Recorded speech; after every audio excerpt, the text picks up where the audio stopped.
అప్పుల బాధలు వెంటాడుతున్నాయా? అయితే 6 జేవిఆర్ వారి జాతిరత్నాలు ధరించండి. వెల్కమ్ టు మనం టీవీ. నేను మీ మనోజ్. వార్ 2 రివ్యూ ఒక్క ముక్కలో చెప్పాలంటే ఒక routine spy action thriller movie అని చెప్పుకోవచ్చు.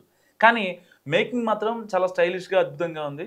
హృతిక్ రోషన్ ఇంకా జూనియర్ ఎన్టీఆర్ కీలక పాత్రల్లో నటించిన వార్ 2 సినిమా మీద ఎన్టీఆర్ ఫ్యాన్స్ కావచ్చు, ఇటు ఇండస్ట్రీ కావచ్చు, ఎందుకంటే బాలీవుడ్లో ఫస్ట్ సినిమా కావచ్చు, ఇలాంటి అంచనాలు చాలా భారీగా ఉన్నాయి. ఎన్టీఆర్ మొట్టమొదటిసారిగా పూర్తి స్థాయిలో అక్కడ బాలీవుడ్కి వెళ్ళిపోయి అక్కడ డైరెక్టర్ ఈయన్ని కావాలని చెప్పి కోరుకున్న మూవీ అవ్వడంతో ఇటు సాధారణంగా అభిమానులు ఆయన మీద అంచనాలు పెట్టుకుంటారు. ఇలాంటి సినిమా మీద మరింత అంచనాలు గట్టిగా చూపారు. సో స్పై యూనివర్స్లో 6వ సినిమాగా వార్ సినిమాకి సీక్వెల్గా ఈ సినిమా రూపొందించారు. అయాన్ ముఖర్జీ డైరెక్ట్ చేసిన ఈ సినిమాలో కియారా అద్వానీ హీరోయిన్గా నటించింది, అది తెలిసిన విషయం. సో ఈ సినిమా ఎలా ఉంది, ప్రేక్షకులను ఎంతవరకు ఆకట్టుకుంది అనేది ఇప్పుడు రివ్యూలో చూద్దాం. కథ చాలా సింపుల్గా చెప్పేస్తా. కబీర్ అంటే హృతిక్ రోషన్ ఒక మంచి ప్రొఫెషనల్ రా ఏజెంట్ నుంచి ఫ్రీలాన్స్ కాంట్రాక్టర్ కిల్లర్గా మారి హై ప్రొఫైల్ వ్యక్తులను టార్గెట్ చేస్తాడు. ఎవరు? హృతిక్ రోషన్.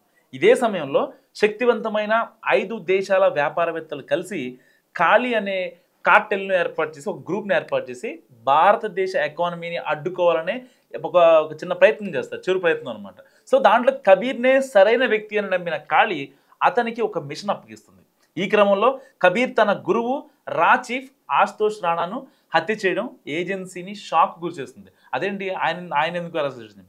సో వెంటనే రా కొత్త ఏజెంట్ విక్రమ్ చలపతి అంటే మన ఎన్టీఆర్ కబీర్ను ఆపేందుకు పంపిస్తారు. అయితే ఈ చేజ్ మధ్యలో కబీర్ ఇంకా విక్రమ్ చిన్నప్పటి స్నేహితులు, హృతిక్ రోషన్, ఎన్టీఆర్. సో అన్న విషయం సీన్ అంటే దాదాపుగా ఒక 1.5 hour తర్వాత అందరూ తెలుస్తుంది వీళ్ళిద్దరూ చిన్నప్పటి నుంచి ఫ్రెండ్స్ అని. సో కబీర్ ఎందుకు తిరుగుబాటు చేశాడు, ఖాళీ కార్టెల్ భారత ప్రధాని హత్యయత్నంలో విజయం సాధిస్తుందా అనేవి తెలియాలంటే బిగ్ స్క్రీన్ పైకి వెళ్లాల్సిందే. So junior NTR Bollywood entry ఇస్తున్నాడంటేనే ఆ సినిమా మీద ఆయన అభిమానుల్లోనే కాదు, తెలుగు సినీ ప్రేక్షకులను కూడా సైతం చాలా గట్టి అంచనాలు ఉంటాయి. అందుకు తగ్గట్టుగానే జూనియర్ ఎన్టీఆర్ ఎంట్రీ అదిరిపోయేలా ప్లాన్ చేశారు. సో నిజానికి హృతిక్ రోషన్ ఎంట్రీ కూడా ఒక లెవెల్లో ఉంది. అయితే ఎంట్రీ సీన్స్తో దుమ్మురేపిన తర్వాత రెగ్యులర్ స్పై ఫార్మేట్లోకి సినిమా ఎంటర్ అవుతుంది. అయితే కథాంశం ఏంటంటే గత స్పై యూనివర్స్ సినిమాల నుండి కొంచెం డిఫరెంట్గా ఉందని చెప్పుకోవచ్చు ఈ మూవీ. ఎందుకంటే అన్ని స్పైలు, రా ఏజెంట్లు అట్లా ఉంటాయి కదా. అయితే భిన్నంగా ఉన్న దాన్ని ఇంకా బాగా ప్రజెంట్ చేసే అవకాశం ఉన్నా కూడా ఎందుకో పూర్తిగా అలా చేయలేకపోయారే అని కూడా ఒక చిన్న డౌట్, అనుమానం ఒక రకంగా చెప్పాలంటే. కథ భిన్నంగా ఉన్నప్పటికీ కూడా ఇతర స్పై యూనివర్స్ సినిమాల టెంపో లాగే అంటే ఒక జనరల్ మోడ్లోనే కొనసాగుతుంది. అది సినిమాని చాలా ఆర్డినరీగా రొటీన్ ఫీల్ తీసుకొచ్చింది. నిజానికి సినిమాకి మంచి సెటప్ రెడీ చేశారు, అది కొంతవరకు సినిమాని భిన్నంగా ఉంచేలా చేసింది. సో సినిమాలో ఇద్దరు లీడ్ యాక్టర్స్ ఎంట్రీలు, కొన్ని బ్లాగ్స్, అలాగే ట్విస్ట్లు కూడా ఇంకా బాగా వర్కౌట్ అయ్యాయని చెప్పుకోవచ్చు. డాన్స్ నెంబర్స్ కూడా చాలా బాగున్నారు.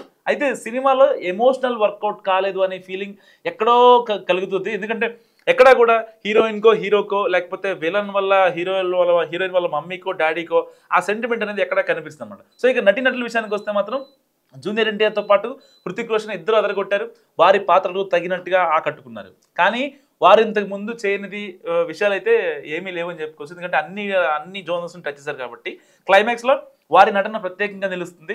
ఇక టెక్నికల్ టీం విషయానికి వస్తే నిర్మాణ వాల్యూస్ ఐ థింక్స్ చాలా బాగున్నాయి. కానీ కొన్ని విఎఫ్ఎక్స్ షాట్లు, ముఖ్యంగా బోట్ చేసే సీన్లో తేలిపోయినట్టు కనిపిస్తుంది. అంటే ఆ విఎఫ్ఎక్స్ ఈజీగా కనిపించిపోతుంది.